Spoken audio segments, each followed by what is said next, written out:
The Nari had not known death for 60,000 years. Their biological renaissance, as they called it, had freed them from the cruel cycle of birth and decay that plagued lesser species. Senior Architect Tahoe stood at the observation deck of the exploration vessel *, Endless Dawn *, his silver eyes fixed on the holographic display of a small blue planet.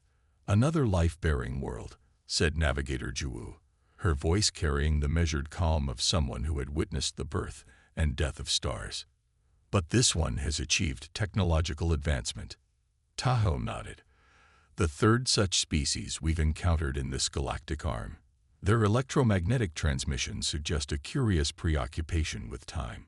The data scrolled before them, human lifespans ranging from mere decades to barely a century. The Nari explorers exchanged puzzled glances. How could any species achieve anything of value when their existence was so fleeting?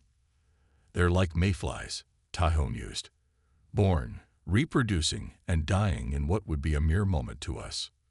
Yet they've mastered nuclear fission within 10,000 years of developing agriculture." Jiwoo noted. "That's unprecedented." The Eternal Council would want to know more about these humans. Perhaps they might make interesting specimens for the archives of transient species, those civilizations that flared brilliantly before inevitably burning out. Tahoe moved his long, silver fingers across the control panel, zooming in on the blue planet's largest landmasses. The screen filled with images of human cities, their structures reaching toward the sky in a frantic, disorganized pattern that seemed to reflect their hurried existence. "Look at how quickly they build," he said. "No thought for beauty or lasting harmony, only function and speed." Jiwoo stepped closer. "I see something different. Look there." She pointed to landmarks, grand structures built centuries ago that still stood. "They create knowing they will never see the distant future of their works. There is something noble in that." Tahoe made a sound that might have been a laugh. In his 4,000 years, he had seen many species come and go. None had impressed him enough to change the fundamental Nari view. Immortality was the ultimate evolutionary achievement. "The Council will send a research team," he decided.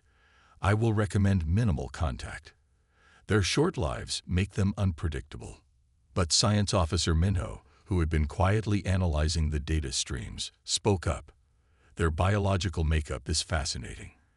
Their cells are programmed to die, yet they fight against this limit with remarkable ingenuity. Their medical advances in just the last century suggest they might one day solve their mortality problem." "All species hope to defeat death," Tahoe dismissed. "None succeed." "We did," Jiwoo reminded him. "After millions of years of evolution," Tahoe said. "These humans are infants. They will be gone before they take their first true steps." The ship's sensors chimed, indicating a new data packet had been intercepted from Earth. Minho's eyes widened as he reviewed it. "They've detected us," he said with surprise. "Their primitive sensors shouldn't have that capability." Tahoe frowned. This was unexpected. By Nari calculations, humanity should be at least 2 centuries away from developing technology that could detect their cloaked vessels. "Put it on screen," he ordered. A holographic display shifted to show a grainy image of their own ship, captured by what appeared to be a simple orbital telescope. Below the image was a message, broadcast on multiple frequencies in several Earth languages. "To the visitors observing our world," Jiwoo translated, "we extend greetings and welcome. Please respond if you receive this message." The 3 Nari stood in silence. Protocol for underdeveloped species was clear: observe, document, and avoid contact until they reached appropriate technological maturity, typically defined as successful colonization of their own star system. "They are forward," Minho noted with what might have been admiration. "They are presumptuous," Tahoe corrected. "The Council will not approve of contact." But as they watched, more data flooded in. Earth's scientists were already theorizing about the ship's propulsion system with surprising accuracy. Military vessels were being deployed to higher orbits. Communication systems worldwide were focusing on their location. For such a brief-lived species, they move with remarkable haste, Zhu observed. Tahoe considered the situation. The standard observation mission had become complicated. If they left now, the humans would know they had been watched and might develop hostile attitudes toward future contact. If they stayed, protocol demanded they remain silent despite being detected. He made a decision that would later be marked as the first deviation from standard Nari procedure in over 500 years. Prepare a response message, he told Zhu. Simple greeting only. No technological data, no mention of our nature. Minho looked shocked. The council will be informed after the fact, Tahoe finished. These humans have surprised us once. I wish to understand how before we depart. 3 days later, the Eternal Council received Tahoe's full report. His decision to respond had opened a limited dialogue with Earth's united scientific community. The humans had reacted not with fear, but with overwhelming enthusiasm and curiosity. They asked questions no young species should think to ask, Tahoe reported, about time, consciousness, the nature of reality itself. Their philosophers posed problems our own took millennia to consider. Council Elder Sanghun's expression remained impassive. You believe there is something exceptional about these humans. I believe they are worth studying more closely, Tahoe replied carefully. Their brief lives give them perspective we may have lost. Perspective, another elder questioned. Urgency, Tahoe clarified. They see problems and solve them immediately because they cannot afford to wait. While we might spend a century contemplating the perfect solution, they implement an imperfect one and improve it 10 times over in the same period. The council chambers fell silent as the elders communicated in the subtle way of those who had known each other for thousands of years. A slight shift in posture, a minimal change in expression. Finally, Elder Sanghun spoke. We will send a formal contact mission. You, Architect Teo, will lead it. Learn what you can from these brief-lived humans. Perhaps there is wisdom in their haste that our eternal patience has caused us to forget. As Tahoe bowed and departed, he wondered what the humans would think when they learned the truth about the Nari. Would they envy their immortality, or would they pity them for existing without the drive that comes from knowing time is limited? For the first time in centuries, Tahoe found himself genuinely curious about the answer. Dr. Minji Park couldn't stop staring at the alien delegate. Ambassador Hyunki of the Nari stood nearly 7 feet tall, his silvery skin reflecting the conference room lights with a subtle iridescence. According to their own history, he was over 4,000 years old. We welcome Earth into the greater galactic community, Hyunki said, his perfect English delivered without emotion. Your species has accomplished much despite your temporal constraints. President Torres nodded diplomatically. We're eager to learn from your civilization, Ambassador. The first months of cultural exchange proved challenging. The Nari moved with deliberate slowness, taking weeks to consider proposals that human diplomats expected to resolve in hours. They seemed perpetually amused by humanity's charming haste. In her laboratory at the International Xenobiology Institute, Dr. Park scrutinized Nari cellular samples. Their regenerative properties were unlike anything in Earth's biological history. Cells that never reached their half-life limit, telomeres that never shortened. They don't age at all, she told her research partner, Dr. Junho Lee. But look at these neural patterns. They're incredibly stable, too stable. Is that significant? Junho asked. Minji frowned.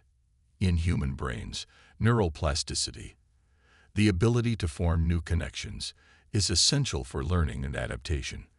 The Nari brain shows almost none. She pushed back from her microscope and rubbed her tired eyes. For 6 weeks, she had been studying the same samples, searching for answers about these immortal visitors. The United Nations had granted her lab special access to Nari biological data as part of the scientific exchange program. It's like their brains are set in stone, she continued. Once they learn something, the pattern is fixed forever. But creating new patterns seems almost impossible. Junho moved to the digital display showing the neural scans. Could this explain why they take so long to make decisions? They're literally unable to think outside their established patterns. Minji nodded slowly. I think immortality came with a price they don't even recognize. The next day, Minji attended a cultural exchange meeting at the newly established Nari embassy. The building itself reflected their nature, constructed from materials meant to last millennia, with no consideration for the surrounding architecture. Inside, everything moved at the Nari pace. The meeting scheduled for 10 o'clock a.m. did not actually begin until nearly noon, as Ambassador Hyunki saw no reason to rush. Dr. Park, he acknowledged her with a slight nod when she was finally admitted to his presence. Your research request is most unusual. Minji tried to hide her frustration at having waited 2 hours. Thank you for considering it, Ambassador. I believe studying how Nari brains process new information could help us understand each other better. We have studied human brains extensively, Hyunki replied. They are chaotic, inefficient, constantly rewiring themselves in ways that seem random. That chaos is how we adapt, Minji explained. It's why we've advanced so quickly. Hyunki's silver eyes regarded her with what might have been curiosity, though his face showed little expression. A curious theory. It will be considered by our science council. How long will that take? Minji asked. Perhaps a year, maybe 2. Proper consideration requires time. Minji couldn't hide her disappointment. Ambassador, with respect, I'll be approaching retirement by then. For the first time, Hyunki's face showed genuine surprise. You joke, surely. You are young for your species. I'm 43. In 30 years, I'll be considered elderly. In 50, I'll likely be dead. A silence fell between them. The concept seemed to trouble the ambassador. So brief, he finally said. Yet you humans accomplish so much. It is puzzling. Later that week, Minji was surprised to receive an unexpected visitor at her lab. Jinsu, a junior Nari scientist, arrived without warning. Ambassador Hyunki sent me, he explained. Your comment about your lifespan has created much discussion among our delegation. Unlike the other Nari, Jinsu seemed younger somehow, though Minji knew he was over 600 years old.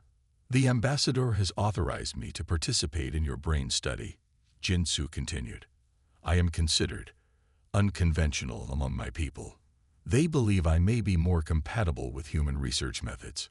Over the next few weeks, Minji discovered that Jinsu was indeed different from other Nari. He asked questions, showed genuine curiosity, and could make decisions without endless deliberation. The neural scans revealed why. His brain patterns showed significantly more plasticity than other Nari. You're an anomaly among your people, Minji told him one evening as they reviewed data. Your brain can still form new connections easily. Jinsu's expression shifted slightly. What passed for embarrassment among the Nari? It is considered a defect. The elders call it neuroreversion and view it as primitive. In Nari society, wisdom comes from unchanging certainty. But without change, how you learn? How do you adapt to new situations? We rarely face truly new situations, Jinsu explained. When you live for thousands of years, patterns repeat. What seems unique to you has happened before in some form to us. Minji shook her head. That can't always be true. Meeting humans must have been new. It was, Jinsu admitted, and our response has been problematic. The council has spent 6 months debating how to proceed with relations when they should have been building connections. Is that why you came to help me? Minji asked. You saw something they couldn't. Jinsu was quiet for a long moment. I believe immortality has costs my people no longer recognize. We have traded adaptability for permanence. But your species, you burn so brightly precisely because your time is limited. Their conversation was interrupted by an alert on Minji's phone. Breaking news. Protests had erupted outside the Nari embassy. A group called Humans First was demanding access to immortality technology, claiming the Nari were withholding it. This was inevitable, Jinsu said, his voice tinged with what might have been sadness. Every species we contact eventually demands immortality. None understand its true nature. Minji looked at the neural scans again, seeing them with new clarity. It's not just about living forever, is it? It fundamentally changes how you think, how you perceive reality. Yes, Jinsu agreed. After 1,000 years, time loses meaning. After 2,000, so does urgency. After 3, innovation becomes increasingly rare. We perfect what we know rather than seeking what we don't. As they watched the protests grow on the news feed, Minji realized the true challenge of this first contact. It wasn't about technology exchange or diplomatic relations. It was about two species with fundamentally different relationships to time trying to understand each other. We need to help people understand, she said finally. Immortality isn't just about living forever. It's about becoming something completely different than human. Jinsu's silver eyes met hers, and perhaps my people need to remember what we've lost in our endless journey. The fire that burns briefly also burns the brightest. They returned to their work, the human scientist and the immortal anomaly, each seeking to bridge an evolutionary gap that seemed almost impossible to cross. Outside, the world continued to react to the presence of immortals among them, with wonder, fear, envy, and hope, unaware that immortality itself might be both a gift and a prison. The joint human-Nari outpost on Proxima Centauri faced catastrophe when its atmospheric regulators failed. Commander Do-Hyun Kim watched in frustration as the Nari contingent debated the proper response protocol while oxygen levels steadily declined. With respect, he interrupted their deliberation. We don't have 3 days to reach consensus. We need action now. Senior Coordinator Tavo blinked slowly. Hasty decisions lead to errors. Our experience spans millennia. And in those millennia, how many actual crises have you faced? Do-Hyun challenged. The human engineering team had already implemented a temporary solution before the Nari completed their discussion. Later, as the situation stabilized, Taho approached Commander Kim. Your species operates with remarkable urgency, he observed. When you might die at any moment, you learn not to waste time, Do-Hyun replied. Meanwhile, Dr. Park's research revealed something startling. The Nari's immortality came at a tremendous evolutionary cost. Their neural pathways became increasingly fixed over time, making them progressively more resistant to new ideas or adaptation. They can't change, she explained to the UN Science Council. Their immortality has trapped them in psychological amber. The emergency alarms had stopped, but Commander Kim's heart was still racing. The temporary oxygen filtration system his team had rigged was working, but it wouldn't last more than 2 weeks. By then, they needed a permanent solution. He found engineer Subin at her workstation, hands deep in circuitry. How bad is it? He asked. Subin didn't look up. The main regulator core is completely fried. The backup systems failed because they were never designed to handle the radiation levels during the solar flare. We need a complete rebuild. Can we do it? With our current supplies? No. We need parts from Earth. Do-Hyun sighed. The next supply ship wasn't due for 3 months. What about the Nari? Their ship has advanced technology. I already asked. They're considering our request. Subin's frustration was clear. They don't seem to understand that we're running out of time. Across the outpost, in what the humans called the slow room, the Nari delegation continued their methodical discussion. 5 of them sat in a perfect circle, their silver eyes occasionally blinking in unison. Taho, the eldest of 4,221 years, spoke with measured precision. The humans have implemented a temporary solution without proper analysis. It is inefficient and potentially dangerous. They had no choice, said Jinsu, the youngest Nari on the expedition. At only 612 years, he was considered barely an adult.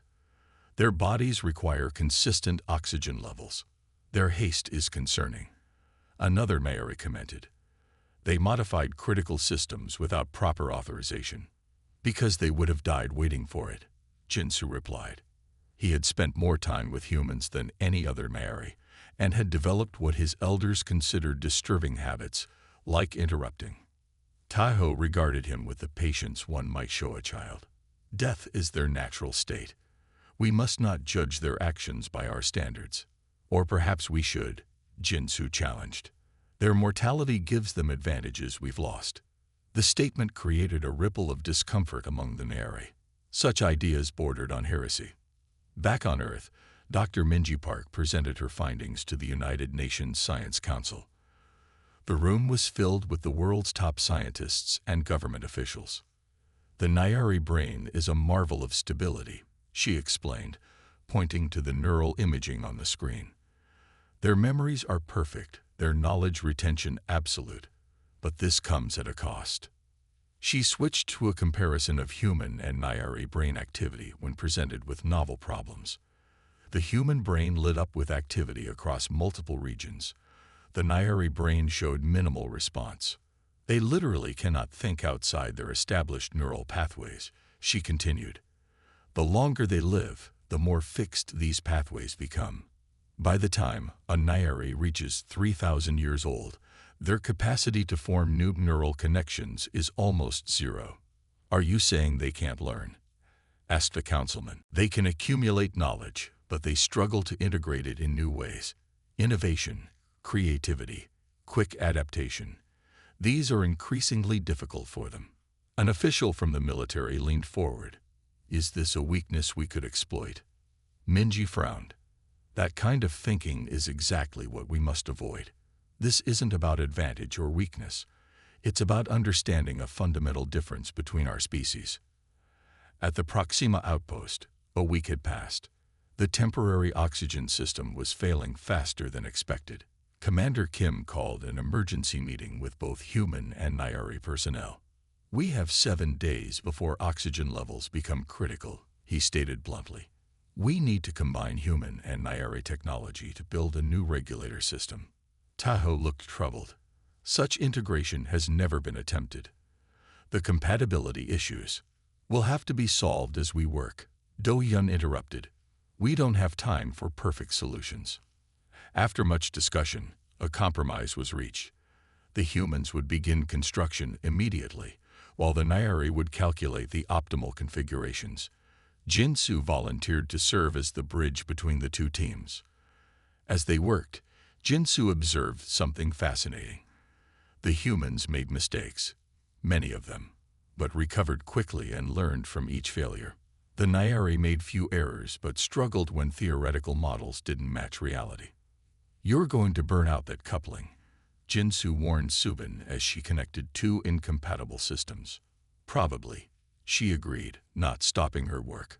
But it'll give us about 6 hours of function before it fails. That's 6 hours to figure out a better solution. But why implement a flawed design?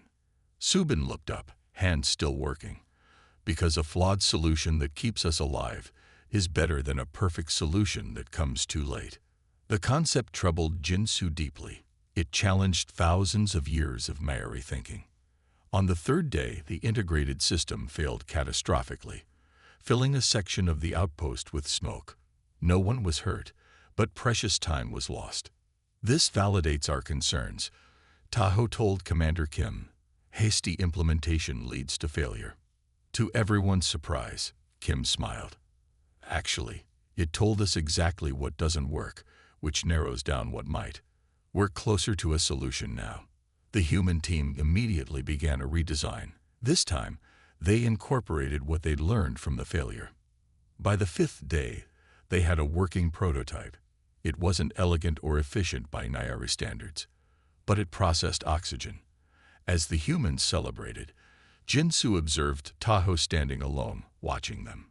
They succeeded where our approach would have failed, Jinsu said quietly, joining his elder. For now, Tahoe replied. But their solution will require constant maintenance and modification. It lacks the perfection of Nari engineering. Perhaps perfection isn't always the goal. Jinsu hesitated before adding, I've been thinking about Dr. Park's research, about our neural rigidity. Tahoe's expression hardened, a human theory based on limited understanding. But what if she's right? What if immortality has cost us the ability to truly adapt? These humans saved themselves through rapid innovation, while we were still analyzing the problem. Tahoe was silent for a long moment. Finally, he said, I have lived for over 4,000 years, Jinsu. I have seen civilizations rise and fall. The human way is brilliant but unsustainable.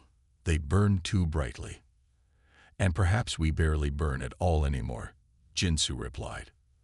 Their conversation was interrupted by Commander Kim, who approached with a small bottle in hand. We're having a small celebration, he told them. I'd be honored if you'd join us. In that moment, watching the humans celebrate their imperfect victory over death, Tahoe felt something he hadn't experienced in centuries, doubt about the Nari path. These brief-lived creatures had succeeded through methods as people had abandoned millennia ago. Their mortality drove them to create, adapt, and overcome in ways the Nari had forgotten. It was a troubling revelation, one that would soon spread throughout the Nari civilization and challenge the very foundation of their immortal existence. When the Proxima pathogen emerged, it struck both species in different ways. Humans suffered respiratory distress, but could be treated with antivirals. The Nari, however, found their regenerative systems corrupted. For the first time in 60 millennia, they faced mortality. The pathogen exploits the very stability of your cellular structure, Dr. Park explained to Ambassador Hyunki, whose once silvery skin had dulled to gray. Your inability to mutate, the very thing that grants your immortality, prevents you from developing resistance, while your species' constant cellular death and replacement allows for adaptation, Hyunki concluded. Ironic. In the quarantine zone, Dr. Park worked alongside Nari biologist Suman to develop a treatment. Humans recovered naturally within weeks, their immune systems adapting through countless generations of cells. The Nari continued to deteriorate. We were so certain our path was superior, Suman confessed, her voice weakening. We watched countless species rise and fall, believing ourselves above nature's cycle. Evolution isn't about perfection, Minji replied gently. It's about adaptation. The quarantine facility on Luna Base had not been designed to house Nari patients. The silver-skinned beings required different atmospheric conditions, and their tall frames didn't fit standard medical beds. But the emergency had forced improvisation. Now 57 Nari lay in hastily modified chambers, their once perfect bodies showing signs of decay. Dr. Minji Park hadn't slept properly in days. Dark circles framed her eyes as she studied tissue samples from Ambassador Hyunki. Under the microscope, the once perfect cells showed signs of degradation never before seen in Nari biology. The pathogen is rewriting their cellular structure, she explained to the emergency response team. It's turning their regenerative ability against them. General Wano frowned. How did this happen? The Nari claim they've never experienced disease in 60,000 years. That's exactly the problem, Minji said. Their immune systems have had no reason to evolve. They've been static for millennia, while microbes continued to adapt. A young aide raised her hand. But how did the pathogen cross species? It shouldn't be able to infect both humans and Nari. It didn't evolve naturally, Suman said, her voice weak but clear. The Nari biologist had insisted on working despite her own infection. The pathogen bears markers of artificial engineering. Silence fell over the room. The implications were clear. Someone had created this pathogen specifically to target both species. In another wing of the facility, Jinsu sat beside Tahoe's bed. The elder Nari's silver skin had faded to ashen gray, with patches turning almost black where cellular death had begun. The Eternal Council is in disarray, Jinsu reported. Many elders refuse to believe this is happening. They claim the reports are exaggerated. Tahoe's eyes, once bright silver, had clouded. They cannot comprehend our mortality because their minds lack the flexibility to accept new realities. He paused, his breathing labored. I was like them until recently. Dr. Park believes she can develop a treatment, Jinsu said, trying to sound hopeful. The humans are sharing all their immunological research.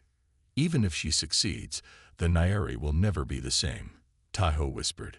We have confronted what we thought impossible, our own end.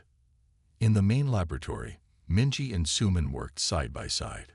Despite her weakening condition, the Nari scientist's knowledge proved invaluable. Her 400 years of biological research experience gave her insights no human could match. Your cells fight back by dying, Suman observed, watching human tissue samples under a microscope. When infected cells detect the pathogen, they self-destruct to prevent its spread. Apoptosis, Minji nodded. Programmed cell death. It's one of our basic defense mechanisms. We lost that ability, Suman said. Nari cells are programmed for eternal renewal, not strategic surrender. Their conversation was interrupted by an urgent call. 3 more Nari had entered critical condition, their bodies beginning to shut down as the pathogen overwhelmed their regenerative systems. As Minji rushed to help, she passed a window overlooking the human ward. Most patients were already recovering, their bodies naturally fighting off the infection. A few had died, mostly elderly or those with compromised immune systems, but the majority would survive. The contrast was stark. Humanity's weakness, their mortality, had become their greatest strength. That night, working through exhaustion, Minji had a breakthrough. She hurried to Suman's bedside, where the Nari scientist was now confined. Your cellular structure is too perfect, Minji explained, displaying data on her tablet.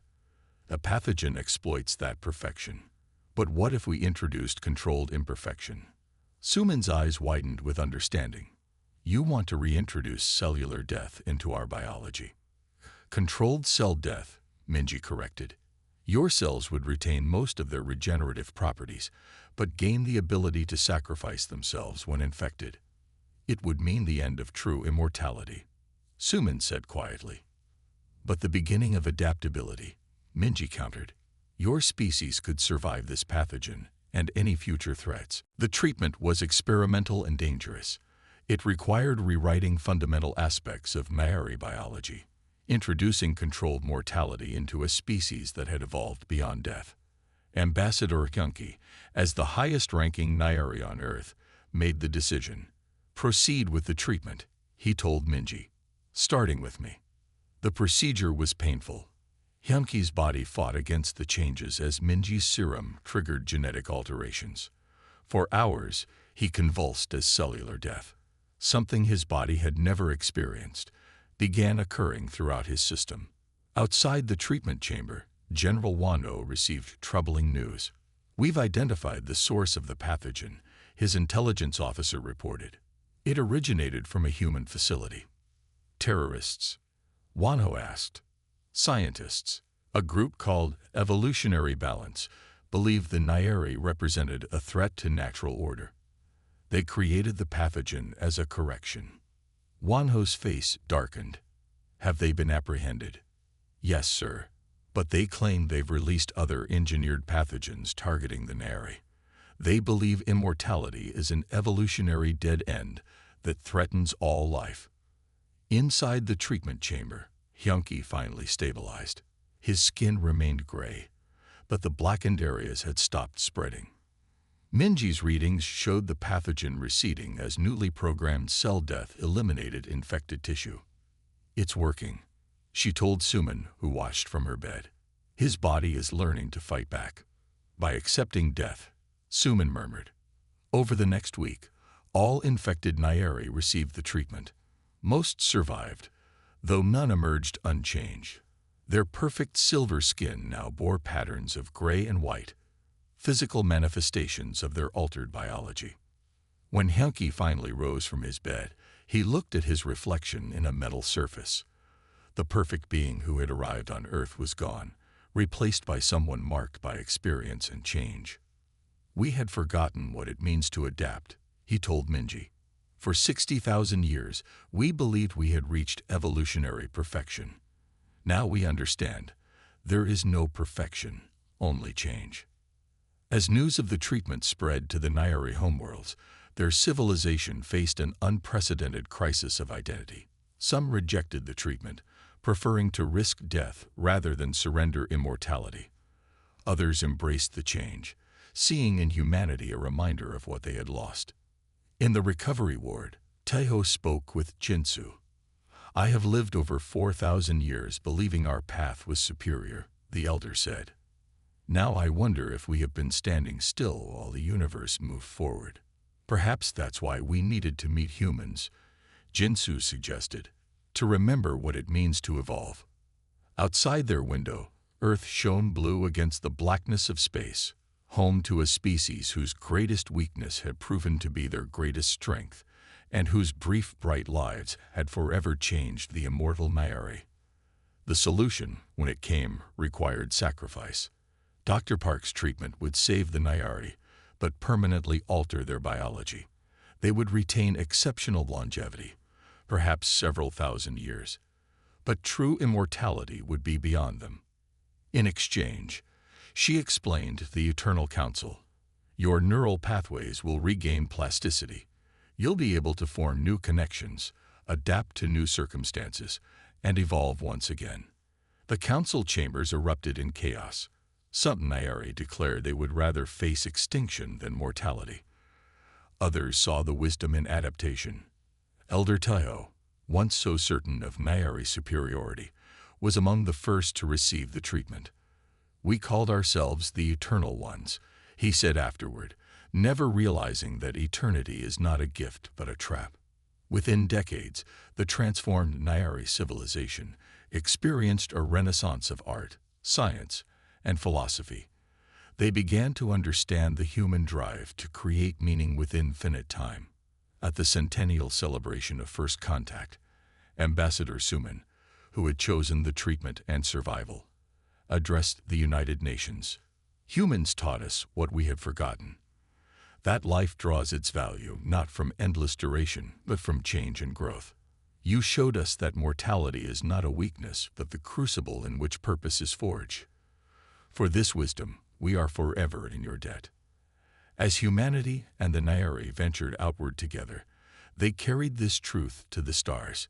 Immortality without change is merely existence, while a life embracing growth, even with its inevitable end, is truly living. The Eternal Council gathered in their ancient chamber on the Nari homeworld. 64 silver-skinned elders sat in concentric circles, many appearing as living statues, so still they seemed not to breathe. At the center stood Dr. Minji Park, her dark hair now streaked with gray, her face showing the subtle marks of her 50 years. "This human claims we must surrender our immortality," Elder Eugen said, his voice echoing through the vast chamber. "That we must welcome death into our perfect biology." "Not death," Minji corrected gently. "Change. The ability to adapt." The holographic display above showed the molecular structure of her proposed treatment. It would alter the fundamental Nari cellular regeneration process, introducing limited cellular death while maintaining extended longevity. "The Proxima pathogen was only the beginning," she continued. "Analysis shows it was engineered using principles that can be replicated. Other pathogens will follow, targeting your unchanging biology." "So we are to become like humans?" another elder asked, disgust evident in his tone. "Brief flames that burn out in mere centuries." Taeho, still recovering from his illness, rose slowly to his feet. His once perfect silver skin now bore patches of gray and white, scars from his battle with the pathogen. "I have lived 4,000 years, he told his fellow elders. "In that time, I witnessed the rise and fall of countless species. I believed our immortality made us superior, the pinnacle of evolution." He moved toward the center of the chamber, each step deliberate. "I was wrong. The pathogen revealed our weakness. We cannot adapt because we stopped evolving. Our perfect, unchanging bodies became prisons for our minds. Murmurs rippled through the chamber. For a Nari elder to admit error was unprecedented. Suman, still weak but determined to participate, added, "I studied Dr. Park's treatment. It doesn't just restore our ability to fight disease. It reawakens neural plasticity, our ability to form new thoughts, to change our minds. And this is desirable." Elder Eugen challenged.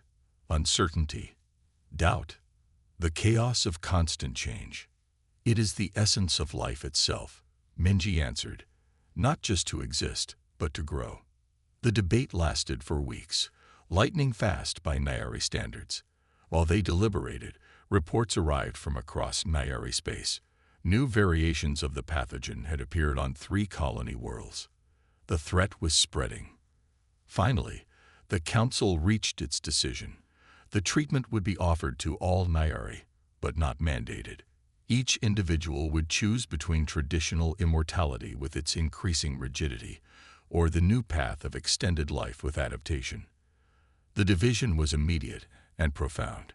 Nearly a third of the Nari, mostly the youngest, accepted the treatment. Another third, including many elders, rejected it completely, retreating to isolated worlds where they hoped to maintain their unchanging existence. The remaining third delayed their decision, watching to see the results. Tahoe was among the first to receive the full treatment. The process took months as his body's cellular structure was gradually altered. When it was complete, he looked at himself in a reflective surface. Gray patterns marked his once silver skin, and fine lines had appeared around his eyes, the first signs of aging he had ever experienced. "How do you feel?" Minji asked him. Tahoe was quiet for a moment. "Different. My thoughts move in new directions. Ideas I dismissed for centuries now seem worth considering." He touched the lines on his face. "Is this how humans feel all the time? This sense of urgency?" "The awareness of time passing gives everything meaning," she said. "When something can end, it becomes precious." 5 years later, the changes among the treated Nari became impossible to ignore. They moved faster, spoke more directly, and began creating art and music unlike anything in their ancient culture. They formed new communities, built structures that prioritized innovation over permanence, and began actively collaborating with humans on scientific projects. Jinsu, who had enthusiastically embraced the treatment, established the first Nari Human Research Institute on Mars. "We have thousands of years of knowledge," he explained at the opening ceremony. "Humans have the creativity to apply it in ways we never imagined. Together, we are more than either species alone." Not all welcomed these changes. The traditionalist Nari viewed the treated ones as corrupted, no longer true Nari. They closed their borders to both humans and their changed brethren, determined to preserve what they saw as the purity of their species. 20 years after the treatment began, Minji Park attended her last public ceremony before retirement. Now 75 years old, she moved slowly with the aid of a cane. At the ceremony honoring her work, Suman, now the Nari ambassador to Earth, presented her with their highest honor. "Dr. Park did not just save our lives," Suman said to the assembled dignitaries.